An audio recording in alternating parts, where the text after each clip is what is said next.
Media ഗ്രാമം കഴിഞ്ഞ ദിവസം ഒരു വാർത്ത ചെയ്തിരുന്നു. ക്രൈസ്തവ സഭകളുടെ പിന്തുണയിൽ കേരള കോൺഗ്രസ് എമ്മിനെ മുന്നണിയിലെത്തിക്കാൻ UDFന്റെ നീക്കം ശക്തമായി നടക്കുന്നുവെന്നും അതിന് AICC തന്നെ മുൻകൈയെടുക്കുന്നു എന്നുമുള്ള വാർത്തകളാണ് നമ്മൾ പുറത്തുവിട്ടത്. ഇന്നിതാ അതിൻ്റെ കൂടുതൽ വിവരങ്ങൾ പുറത്തു വരികയാണ്. അതായത് മനുഷ്യമൃഗ സംഘർഷം നിലനിൽക്കുന്ന ഇടങ്ങളെക്കുറിച്ച് കേരള കോൺഗ്രസിനുള്ള വലിയ ആശങ്ക അത് മുതലെടുത്താണ് UDFന്റെ ശ്രമങ്ങൾ ഊർജിതപ്പെടുത്തിയിരിക്കുന്നത് എന്ന് കാണാം. ജോസ് കെ മാണി മുഖ്യമന്ത്രിക്ക് അയച്ച കത്ത് ചെറിയ സംഭവമായി കാണണ്ട. അടിയന്തിരമായി നിയമസഭാ സമ്മേളനം വിളിച്ച് വിഷയം ചർച്ച ചെയ്യണമെന്ന അന്ത്യശാസനം നൽകിക്കൊണ്ട് ജോസ് കെ മാണി മുഖ്യമന്ത്രി പിണറായി വിജയന് കത്തയച്ചത് വ്യക്തമായ ചില നീക്കങ്ങളുടെ തുടക്കമെന്ന് ഉറപ്പായി കഴിഞ്ഞു. ഈ ആവശ്യം പരിഹരിച്ചാലും ഇല്ലെങ്കിലും കേരള കോൺഗ്രസിന്റെ ആവശ്യങ്ങൾ അടുത്തത് ഉടനുണ്ടാകുമെന്നും CPM മനസ്സിലാക്കി കഴിഞ്ഞു. അതുകൊണ്ട് തന്നെ സമ്മർദ്ദം ശക്തമാക്കുന്ന കേരള കോൺഗ്രസിന്റെ നീക്കത്തിൽ നന്നായി കരുതി പ്രതികരിച്ചാൽ മതി എന്നൊരു ധാരണയിലാണ് CPM നേതൃത്വം എത്തിയിരിക്കുന്നത്. അവർ ഒരു വാക്കുപോലും ഇതിനെക്കുറിച്ച് പറഞ്ഞിട്ടില്ല. തദ്ദേശ തെരഞ്ഞെടുപ്പ് മുന്നിൽ കണ്ടുകൊണ്ടാണ് ജോസ് കെ മാണിയെ UDFൽ എത്തിക്കാനുള്ള അണിയറ നീക്കങ്ങൾ UDFൽ ശക്തമാക്കിയത്. കോൺഗ്രസും UDFും നിലമ്പൂർ തെരഞ്ഞെടുപ്പിൽ ഇറക്കി വിജയിച്ച മനുഷ്യമൃഗ സംഘർഷം എന്ന വിഷയം തന്നെ മുഖ്യമന്ത്രിയെ കുരുക്കാൻ ജോസ് കെ മാണിയും ഉപയോഗിച്ചിരിക്കുന്നു എന്നുള്ളതാണ് CPMനെ ഏറ്റവും വലിയ ആശങ്കയിൽ എത്തിച്ചിരിക്കുന്നത്.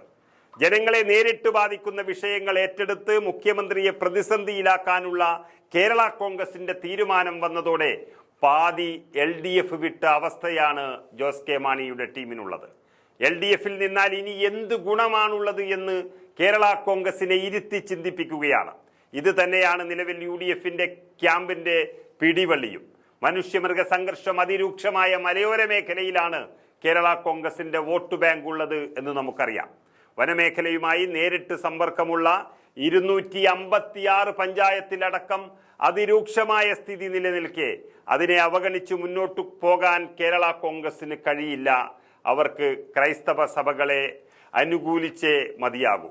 പ്രതിഷേധങ്ങൾ അത്രയും വിവിധ ക്രൈസ്തവ സഭകളുടെ നേതൃത്വത്തിലാണെന്നതിനാൽ മറുത്തൊന്നും പറയാനാകാത്ത കേരള കോൺഗ്രസിന്റെ രാഷ്ട്രീയ പരിമിതി വളരെ വ്യക്തമാണ്. ക്രൈസ്തവ സഭകളെ ധിക്കരിച്ച് മാണി ഗ്രൂപ്പിന് ഒന്നും ചെയ്യാൻ കഴിയാത്തൊരവസ്ഥയാണ്. അത് പരമാവധി മുതലെടുക്കാനാണ് UDFന്റെ നീക്കം. അതിന് AICC തന്നെ പിന്തുണ നൽകുകയുമാണ്. അത് വെറും വാക്കിൽ നിൽക്കുകയല്ല, ഇപ്പോൾ ചില തീരുമാനങ്ങളിലേക്ക് കടക്കാൻ സാധ്യത കണ്ടു തുടങ്ങി.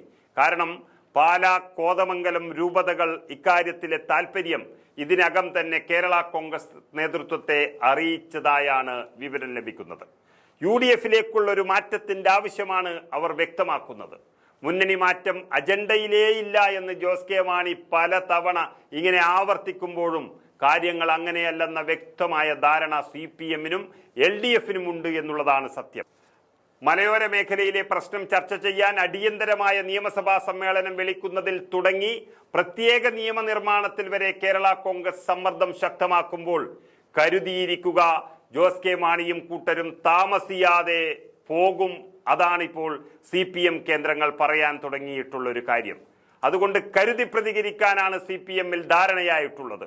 ഇരു മുന്നണികൾക്കും ജോസ് കെ മാണിയെയും കൂട്ടരെയും ആവശ്യമുള്ള ഒരു സമയമായതുകൊണ്ട് തന്നെ LDFലും UDFലും ഏതിലായാലും മികച്ച പരിഗണന കിട്ടുമെന്ന് തന്നെയാണ് കേരള കോൺഗ്രസിന്റെയും കണക്കുകൂട്ടൽ.